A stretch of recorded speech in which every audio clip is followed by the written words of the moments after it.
I think Hamas can be degraded enough for Gaza to turn the page into a whole different future, but only the Israelis can do it. The only question that worries me a little bit sometimes when I hear certain politicians talk is that how the Israelis are thinking? But if that's not what the Israeli government is going to do for political reasons or for ideological reasons, or because that's how the various contradictory political interests that make up every Israeli government happen to intersect this time around, then we are just building ourselves another quagmire, and a long-term one, and one that'll hurt Israelis and will hurt Gazans, certainly.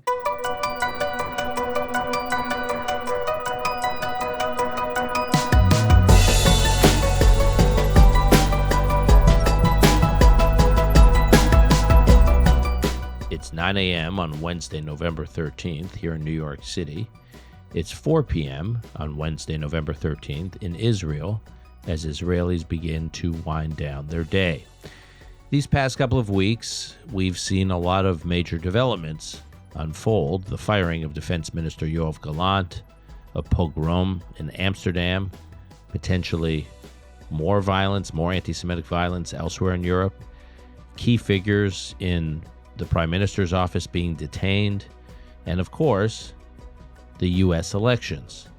The political chessboard has been thrown upside down, and the pieces are only beginning to fall back into place, including in Gaza, a war front that has taken backstage over the past few months as we all on this podcast have been focused on other fronts in Israel's war. And certainly as the IDF has been focusing most of its attention on the northern front and also the continued threat from Iran. But there has been a lot of debate about Gaza, even though we have not been featuring it on the podcast, and a lot of debate around the day after plan in Gaza. The Israeli government has been somewhat opaque about its plans, but on the ground in Gaza, you can start to see breadcrumbs of what's beginning to emerge or what may come to be. And so we're going to try and connect some of those dots and draw an outline of where we are actually in Gaza. I think we all need an update on what is actually going on in Gaza, certainly post the killing of Sinwar and the emerging Israeli plan. And to help us with all of this, I'm pleased to welcome back to the podcast Haviv Rettig Gur, who has not been with us for a while. Haviv, good to see you. Dan, it's good to be here. You know, Haviv, I got to say, you're not on the podcast for a few weeks, and our listeners, who I love, can be a little crazy because the conspiracy theories that that emerged in response to your absence were a little both creative and shocking. So I will tell you. I won't mention their names just to give you an example. But wait, I'm sorry. This is what we're doing now. Well, I just want to spend a moment. I'm really curious. Yeah.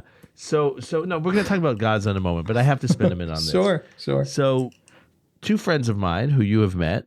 I won't say their names. I'll protect their identities. I'll just say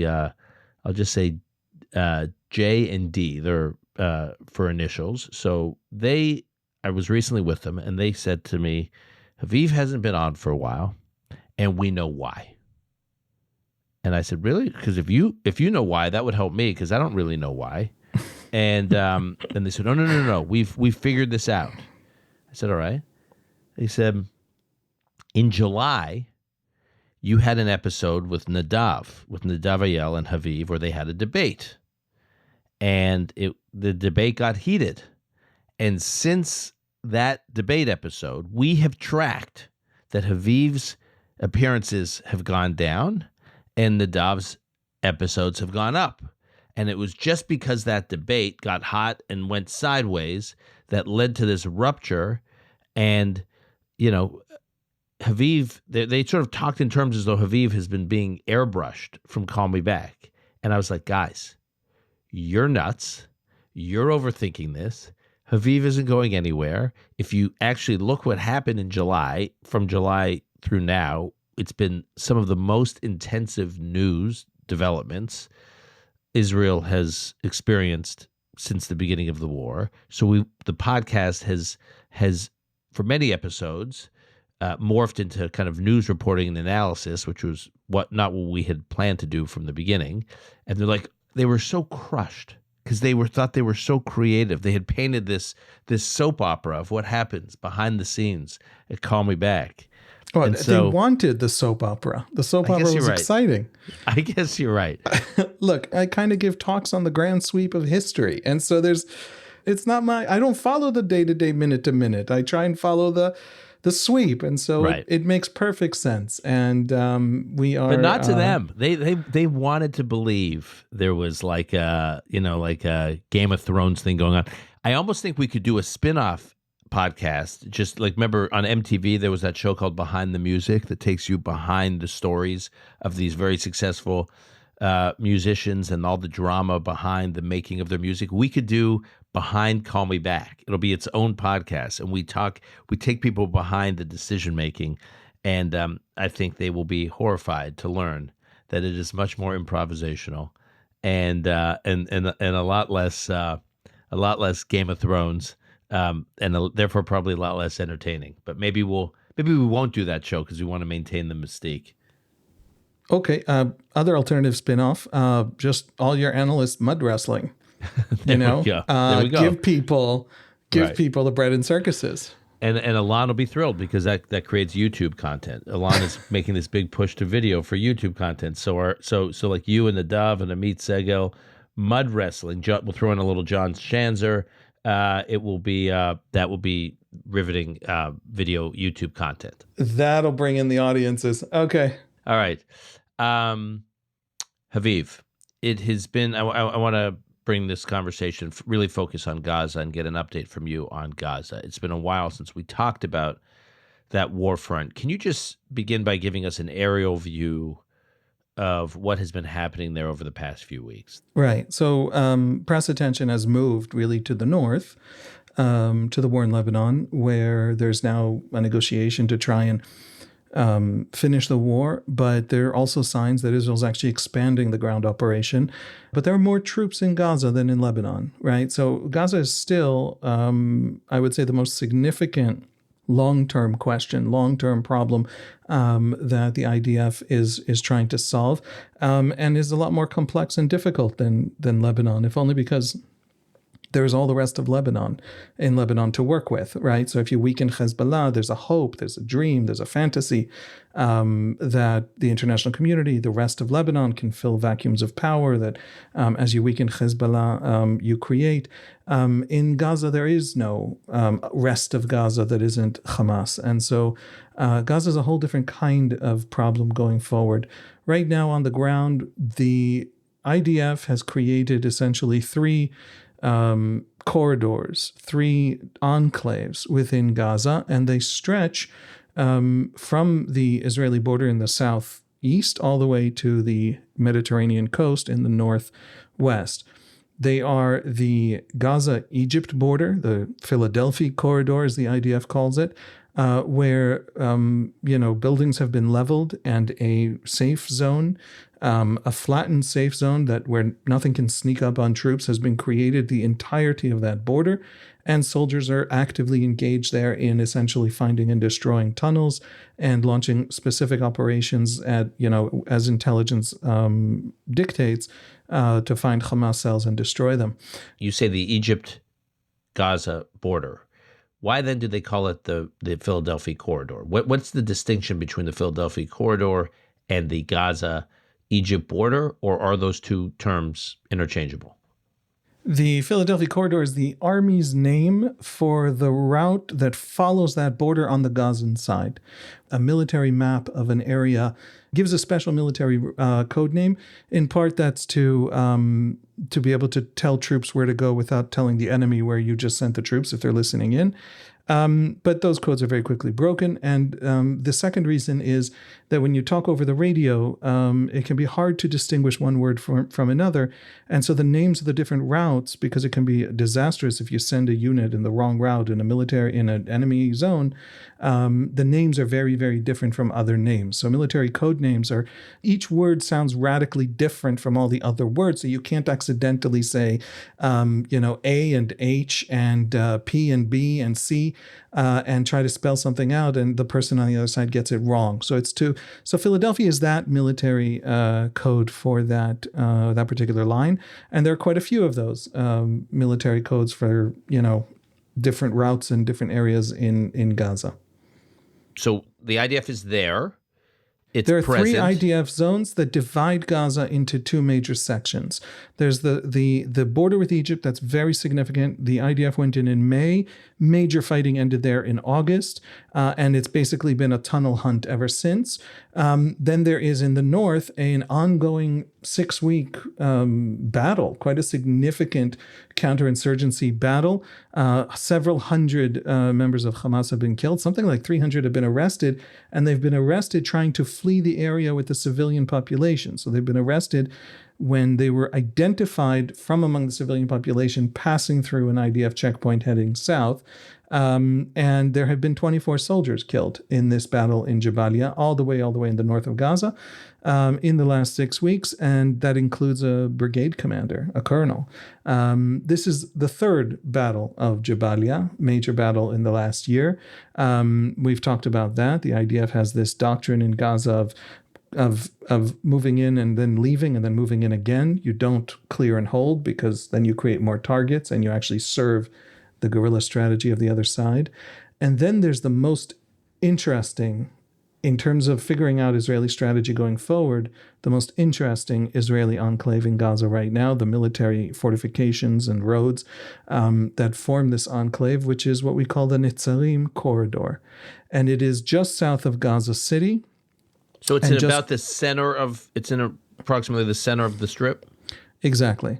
And just north of Deir al-Balach. And these are, and that puts it right in the center. Now, this is an enormous area. Like 8 kilometers it's like 8 kilometers by 8 kilometers? Yeah, I mean, in different areas, it's 7 to 8 kilometers wide, and it stretches from Israel, from the Israeli border, right next to Kibbutz Be'eri, all the way to the beach. There is a major outpost, a major Israeli military base, essentially, on the beach, which includes a jail, and is where soldiers pulling Hamas fighters that are recognized by IDF intelligence out of people moving between Gaza City and Deir al-Balach in the south of Gaza, pull them out. There are bases, literal just military bases, and cell phone towers now, and soldiers carry their cell phones on them in a way that they haven't for a year in Gaza. It's become a serious, established, settled military operation, military zone, and it looks like it's still very slowly expanding.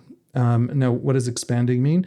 It means that the neighborhoods, the southern neighborhoods of Gaza City, which are the north of the enclave, and the northernmost neighborhoods of the Deir al-Balach area, which are the southern border of this enclave, are being slowly demolished to expand essentially the buffer zone in which nobody can sneak up on soldiers and kill them. There were a few attempts by some Hamas cells to sneak up to soldiers. There was one soldier killed, I think, 3 months ago, but by and large, those attempts have failed.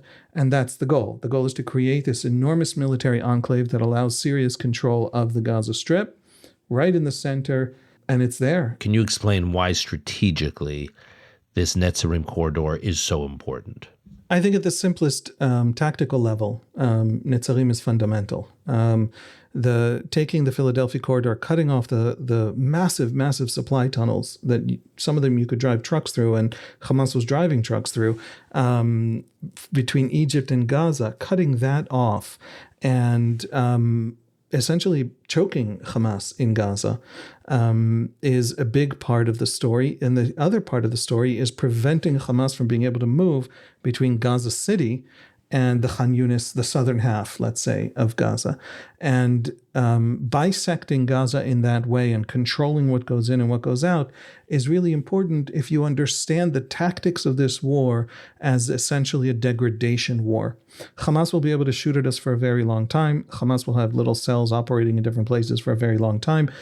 It's not one of those, tanks encounter in the desert, and whoever has the most tanks left at the end of the big war, of the big maneuver, they're the winners. It's not one of those conventional kinds of battles. That long counterinsurgency degradation war, controlling territory, especially territory that reduces the enemy's ability to maneuver, all of the efforts to reduce Hamas's capacity to rearm, supply, and fight and maneuver in Gaza is part of that long degradation war. So tactically, it makes a lot of sense.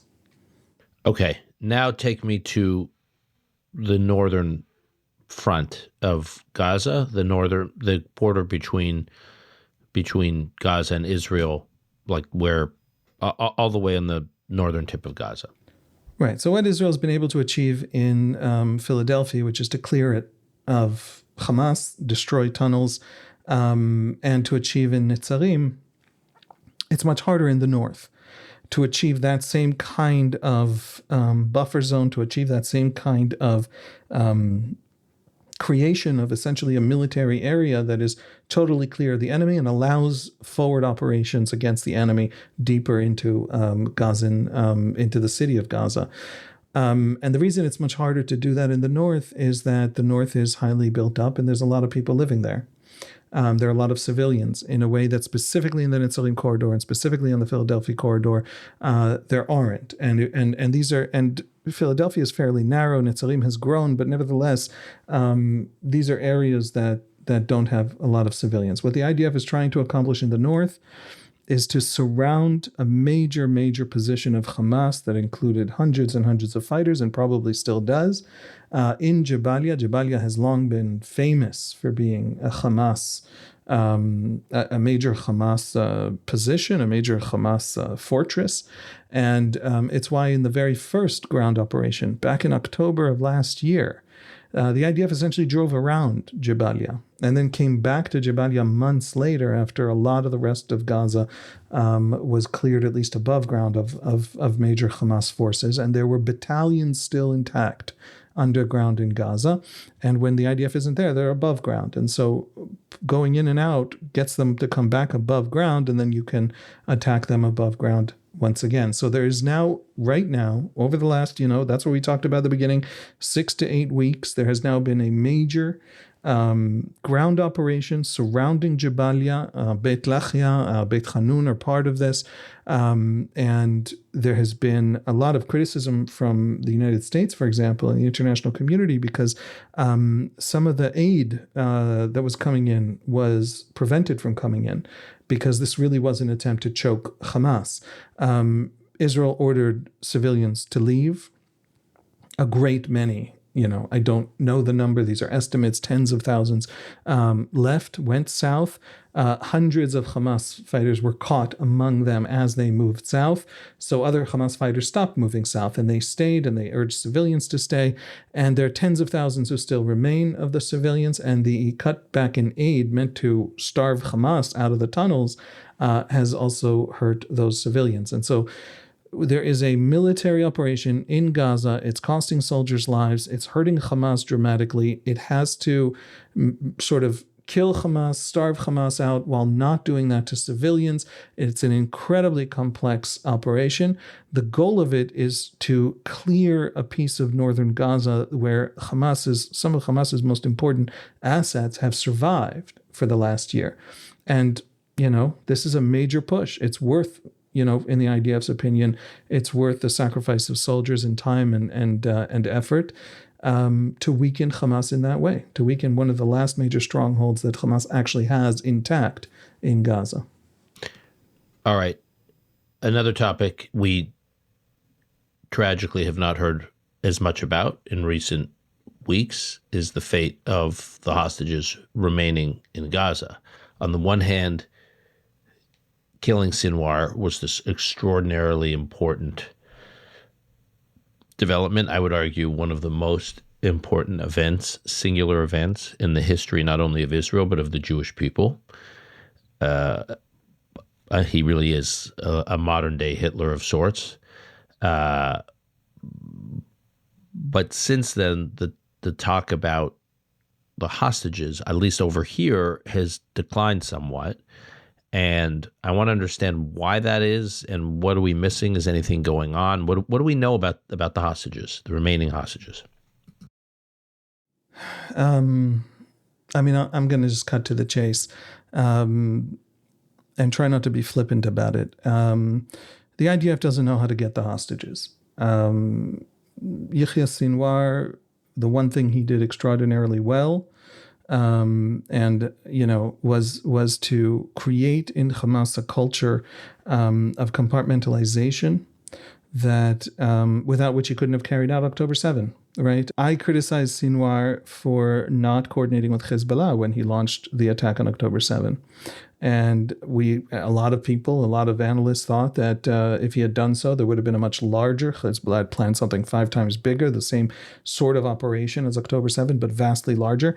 But Sinwar was always paranoid about Israeli intelligence penetration of Hamas, of Hezbollah. Ismail Haniyeh, the political head of Hamas in Doha, until he was assassinated by the Israelis in Tehran, didn't know about October 7. He was as surprised as any of us. And that obsessive compartmentalization, by the way, over the last 2 months, we've seen how deep Israeli penetration of Hezbollah was. Sinwar was absolutely correct. That's what we're seeing now. There are small Hamas cells holding hostages. They have their orders. They can operate without any command structures. They are deeply compartmentalized. There's very few threads of intelligence that intersect between them, that connect the different cells in the different areas. And so Israel has arrested, interrogated hundreds and hundreds and hundreds of Hamas fighters. It's into the thousands. I don't know the exact number. And not been able to track essentially the vast majority of hostages that they don't want tracked.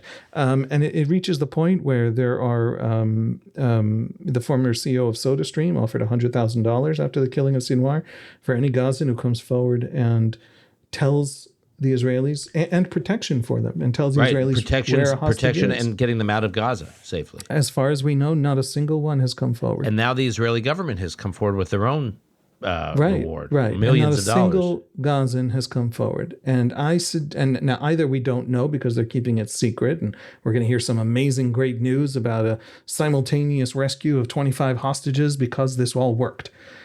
Assuming that's not the case, it means, assuming that if it had happened, we would have heard about it, that means that Gazans probably don't know where the hostages are, and neither does the IDF. And so if the IDF doesn't actually know how to get the hostages because of Hamas's one great success in this year, which was that people have argued that the great success was bringing, international opprobrium on Israel. But I submit that maybe Hamas thinks that's a success. I submit that's not going to help them, and we've seen that in Gaza. But their one great tactical success has been that compartmentalization. I think has created a new way of thinking in the IDF that argues that giving up on them might be the only chance they have. Lowering their cost might be the only chance they have. Not pursuing as a major fundamental war aim for which you will sacrifice other war aims, the rescue of hostages and the release of hostages, and might be the only way that Hamas no longer believes that they are useful to ending the war. Hamas's one demand has always been, and it has not negotiated seriously and has refused to negotiate for anything except for its own survival. An end to the war that leaves Hamas intact has been the only thing that Hamas has been willing to talk about hostage releases. And so there is a possibility that Israel wants other things that Hamas wants desperately to be able to offer Hamas.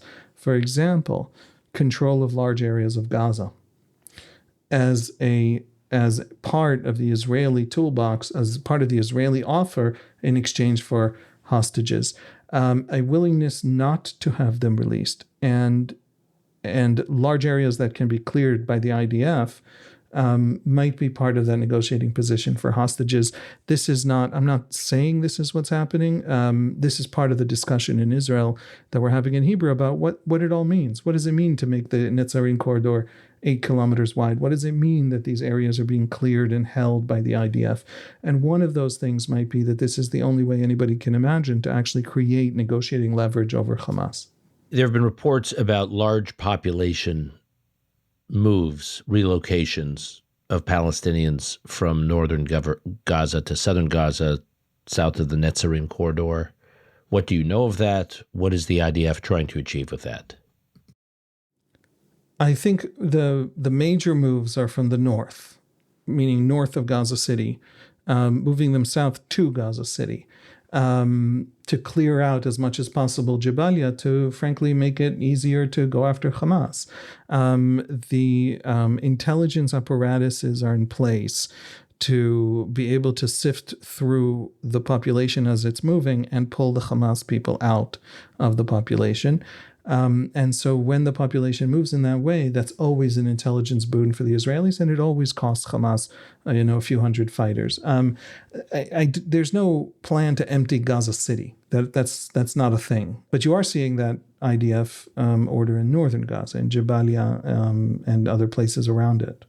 There has been speculation that Israel is in the early stages of a plan to settle certain parts of Gaza, particularly that enclave in the Netzarim Corridor, with new Jewish settlements. And then there's the topic of settlements in Gaza generally, Jewish population centers in Gaza. First of all, can you speak to whether or not there's anything to that with regard to Netzarim? And then I just want to talk about the whole question of Israeli settlements in Gaza generally. Yeah, the current generation of the Israeli right, and especially the far right, one of its defining experiences was the Gaza disengagement in 2005. The August 2005 disengagement uprooted 8,000 Israelis from their homes, pulled them out, and both the settlements and the army and any Israeli claim to Gaza. The interior minister at the time actually signed a letter to the UN saying if we ever had any claim, we relinquish it. It was a whole process of saying we're pulling out of Gaza. After the second Intifada, the 140 suicide bombings at the height of the peace process that sort of shattered the Israeli left right up until today, there was no trust anymore in the Palestinian political elite's capacity to reciprocate any kind of Israeli withdrawal with peace. And in fact, the Palestinian political elites, especially Hamas, especially Arafat, concluded that Israeli withdrawals were a sign of weakness and you double down on violence. And so the alternative, if you don't want to control them and you can't negotiate with them a safe peace and withdrawal, then you withdraw on your terms to a border that you can protect, and you do it unilaterally and you shoot anybody coming over the border. That was the concept of the Gaza withdrawal in 2005. The right protested. It shut down roads. It screamed, it shouted, it went to the High Court of Justice, and nothing that it did stopped the disengagement. And it watched as Israel essentially turned on them. In other words, the Israeli public supported the disengagement. It was a very popular policy in real time. That generation, people who literally were removed from Gaza, from those settlements, were the leaders of the judicial reform 2 years ago. That generation are the leaders of those activists, are the leaders of the religious Zionism party today, led by Bezalel Smotrich, who is talking now publicly, openly, especially after Trump's election, about building settlements in Gaza. Now, we have polls over the last year of Israelis. The vast majority of Israelis don't want to go back into Gaza. They don't want to settle Gaza. It's something like 90-10 do not want to build Israeli settlements in Gaza. But the idea, what Bezalel Smotrich, the finance minister, the head of the religious Zionism party, essentially the head of the religious Zionist far right, what he has been trying to sell Israelis on is the idea that withdrawal, the vacuum you leave behind when you withdraw, is not filled by Jeffersonian Democrats. In the Middle East of today, it's filled by these evil Islamists, and they will destroy their own societies on the altar of destroying our society. And the only way to really hold over time territory that prevents it from going to evil people is settlement. And that's a campaign that part of the Israeli government has launched. It has launched it openly and publicly and with trumpets and fanfare. It is still unpopular, deeply unpopular among Israelis, but it is now on the table. Now, the reason that I think serious people are starting to scratch their heads and worry that this might actually be an Israeli policy, or Israel is not people look at Israel and they think that Israel makes a decision. The state of Israel, this is really fundamental to understand, is never a single body making a decision. It is always a coalition of very, very contested views that is moving in different directions all at once. And sometimes, one policy is handed to the ultra-Orthodox as part of a big deal to hand another policy to Likud as part of a big deal to hand. And so you'll have policies that actually contradict each other by the same government as part of a coalition agreement to move forward on policy. So it's not that Israel wants to build settlements in Gaza, but that the political constellation, somebody might agree to hand the religious Zionism the ability to build some settlement in the Netzarim Corridor in exchange for allowing Bibi to do something else in the economy or in Iran or on other issues. So that kind of talk, that might be in the future, has started to be heard. People are starting to wonder. And the reason they're starting to wonder is that we don't actually entirely understand. There's a lot of perplexity about what's actually happening in Gaza. What does it mean that we're taking all these territories? What does it mean that we suddenly control Netzarim? And Netzarim is almost the size of Gaza City at this point. Netzarim is huge. What does that mean? What is that for? What's the purpose? Now, it's a perfectly reasonable tactical answer to the kind of warfare Hamas has imposed on the IDF. But is that all it is? Really? It's not more than that? It's not going to turn into more than that? What's the political future of Gaza? When you actually game out the potential political futures for Gaza, it turns out that there probably isn't a non-Israeli answer to solution to Gaza. The Saudis are not going to come in and de-radicalize Gaza, as some of us had hoped 6 months ago. First of all, they're now talking about genocide. They're now doing naval exercises with Iran in the Persian Gulf. They're now deciding that they want to reshape the whole question of the anti-Iran alliance because it's not working for them. I think it's important with the Saudi intentions. I think those joint military exercises are pretty, shall we say, uneventful.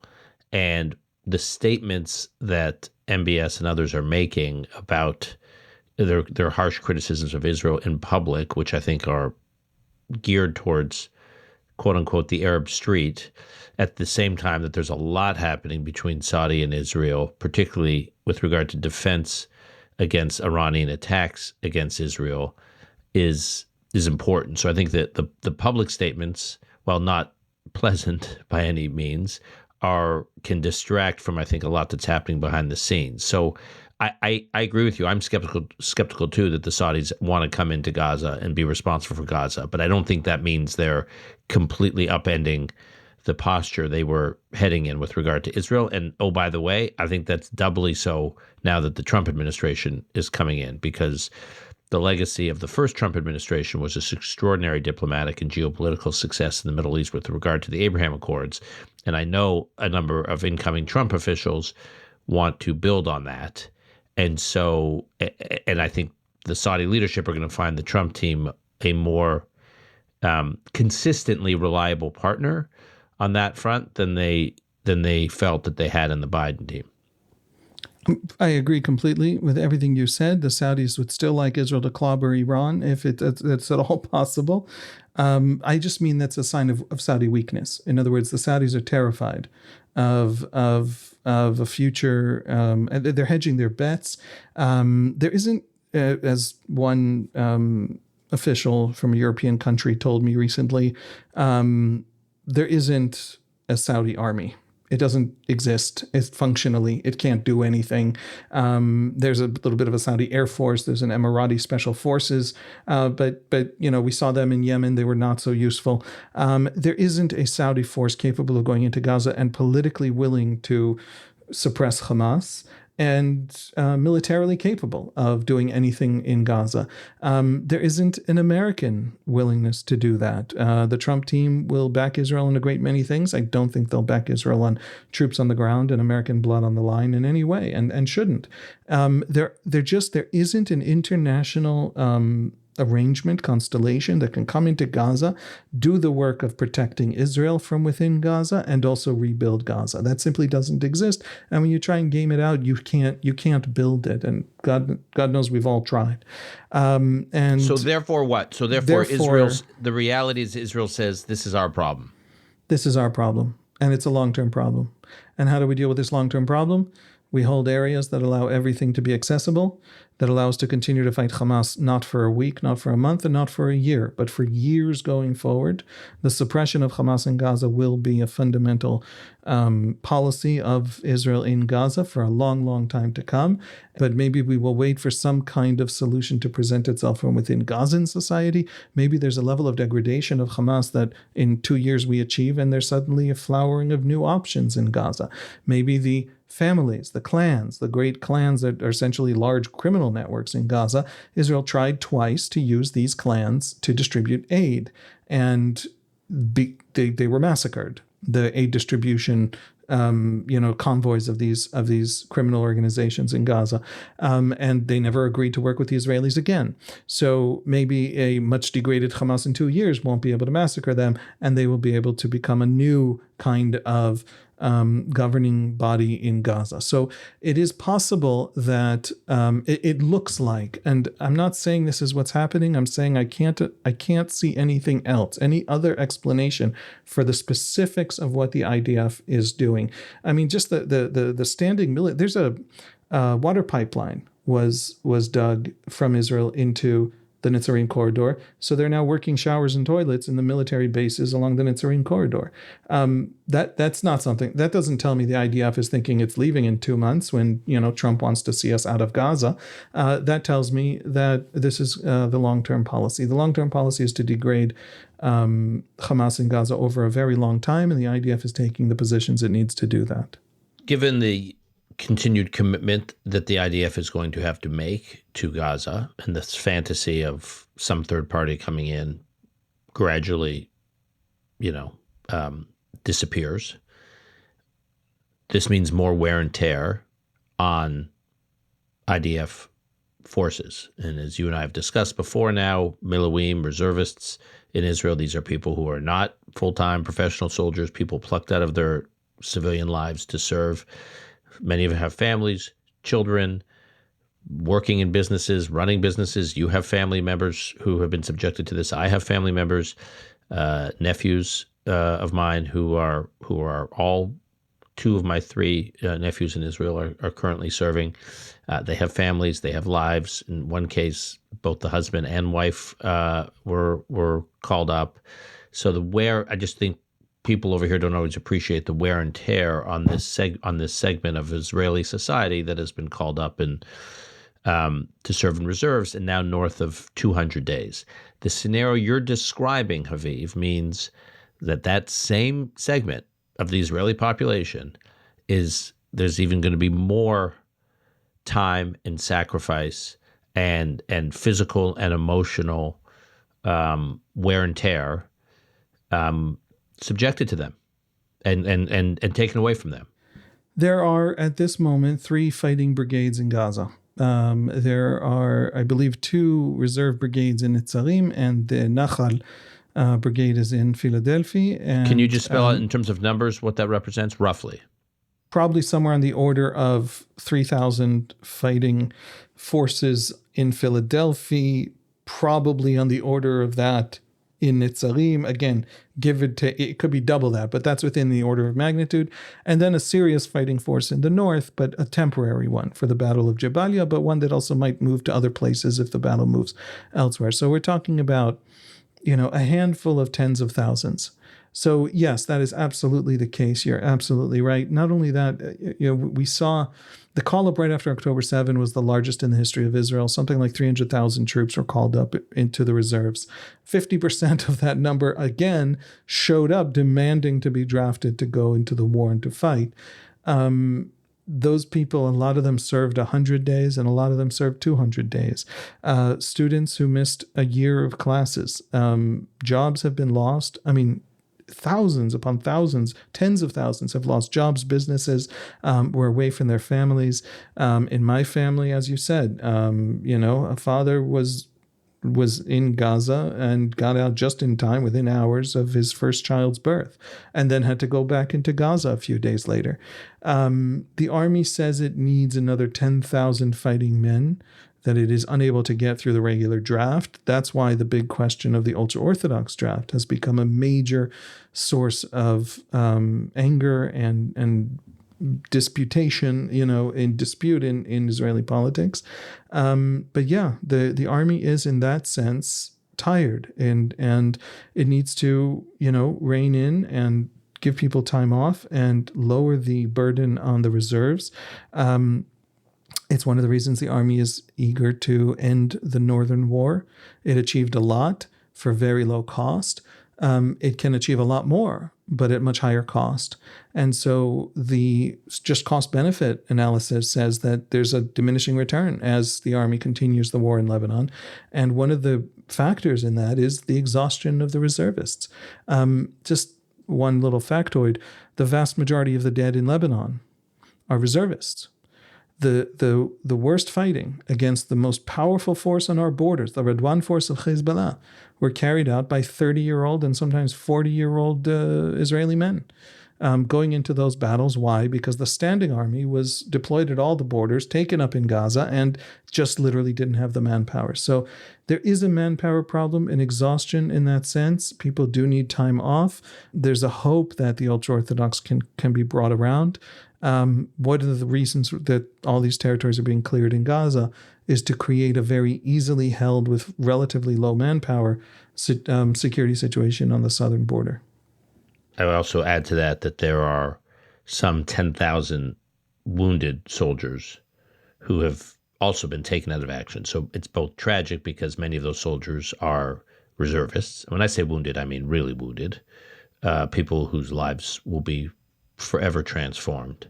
Missing limbs, loss of one of their senses, one of their five senses. I mean, it could be anything, loss of hearing, loss of eyesight, loss of a limb, or all of the above, paralysis in some part of their body. I mean, I visited the Sheba Medical Center, and I was stunned meeting patient after patient. And you talk to them, and these were people, as I said, they were just reservists, leading lives, had children, conducting their civilian business affairs, and one day they're plucked out of it, and now their life is transformed forever.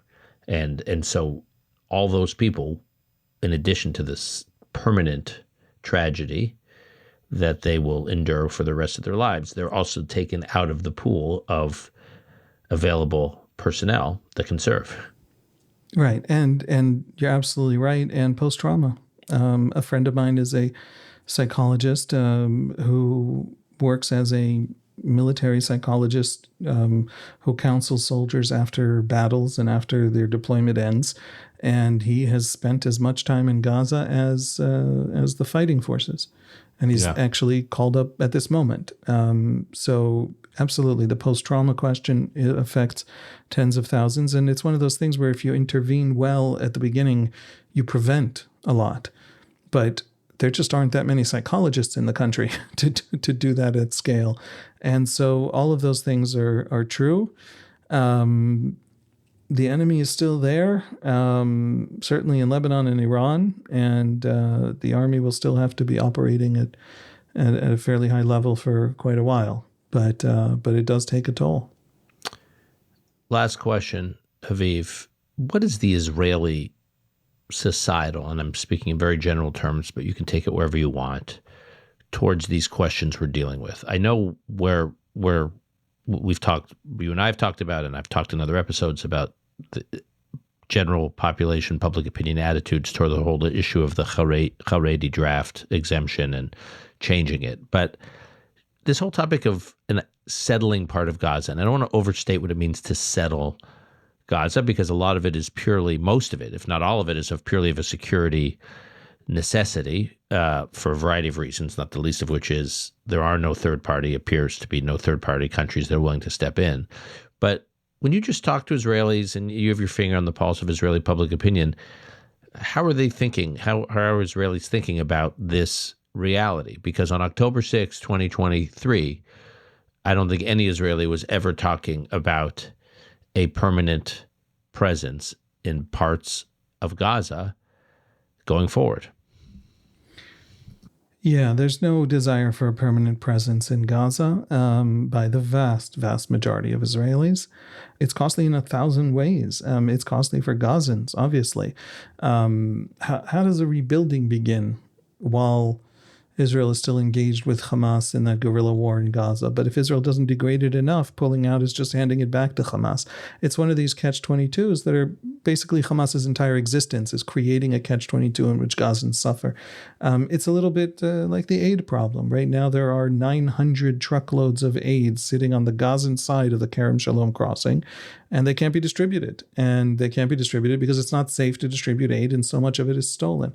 So Israelis think of Gaza as a kind of, I would say, a kind of swamp where you can only sink. It's too dysfunctional. Hamas fundamentally is too it never built anything in Gaza except tunnels. It sees its only purpose for existence, and it understands Gaza's population, its purpose for existence, as the great war for the redemption of, Islam, blah, blah, blah, of which the liberation of Palestine is just this one battle. That's the basic political reality of Gaza, and Hamas is still the only thing there is in Gaza. And as Hamas recedes, there's just a vacuum. It's not that something else fills in. It's not like you can go to Fatah or the PA and say, hey, come on in, right? If there is today, in Hamas's current state, a battle in Gaza for control between Fatah and Hamas, Hamas wins today. Never mind, a month ago or 6 months ago, so Gaza is a quagmire. It's a quagmire without solutions. And sometimes life gives you no solutions, only quagmires.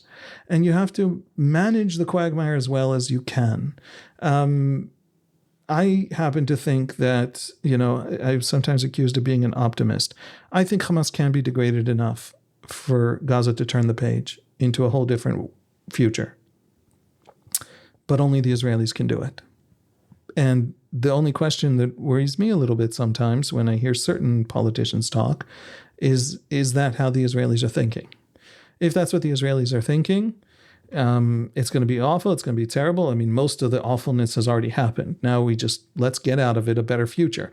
But if that's not what the Israeli government is going to do for political reasons or for ideological reasons, or because that's how the various contradictory political interests that make up every Israeli government happen to intersect this time around, then we are just building ourselves another quagmire, and a long-term one, and one that'll hurt Israelis and it'll hurt Gazans, certainly.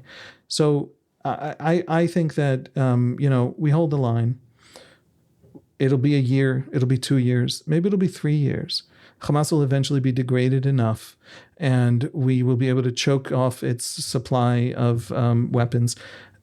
Today, Islamic Jihad in Gaza released a video of a hostage, Alex Trufamov, and it's a very heartbreaking and sad thing to watch, but I watched it, and one of the interesting things was that he said and was given to say that the aid blocking, the blocked aid that can't get into certain areas of Gaza where the IDF is fighting, has hurt the hostages.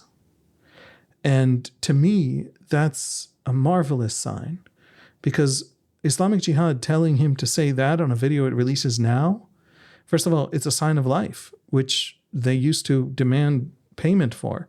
Second of all, that tells me that Islamic Jihad is desperately feeling that. There's no aid to steal. Now, they are eager, perfectly willing, and even eager for Gazans themselves to starve to death in a way that the Israelis can't afford. And so Israel has to navigate this situation where Hamas and Islamic Jihad, which is basically operates under Hamas right now, will steal all aid. Any aid you let in supplies the Hamas war effort, drags out the war. Meanwhile, you can't let people starve. How do you balance those things?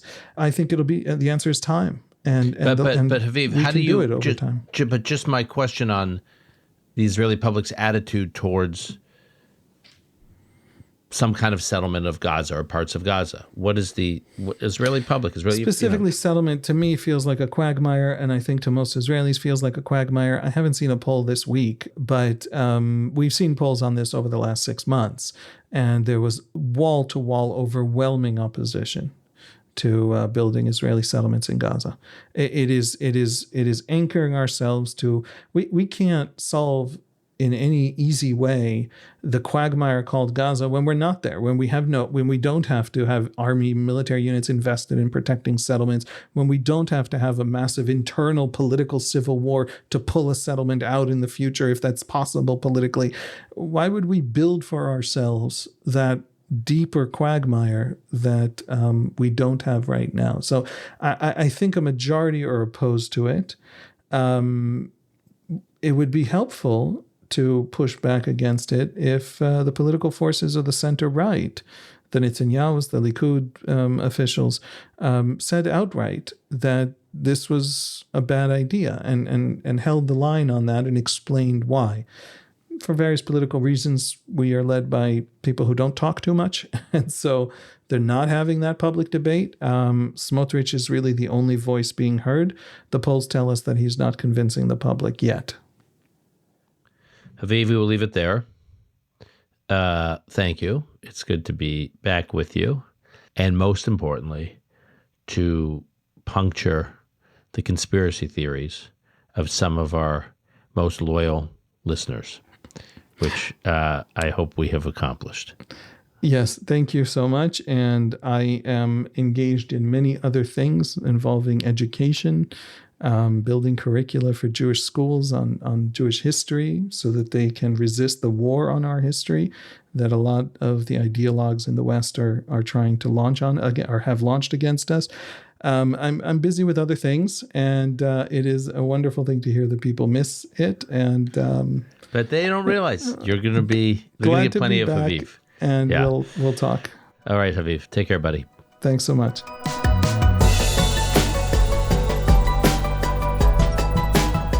That's our show for today. Call Me Back is produced and edited by Alon Benatar. Our media manager is Rebecca Strom. Research by Gabe Silverstein. Additional editing by Martin Huergo. Until next time, I'm your host, Dan Senor.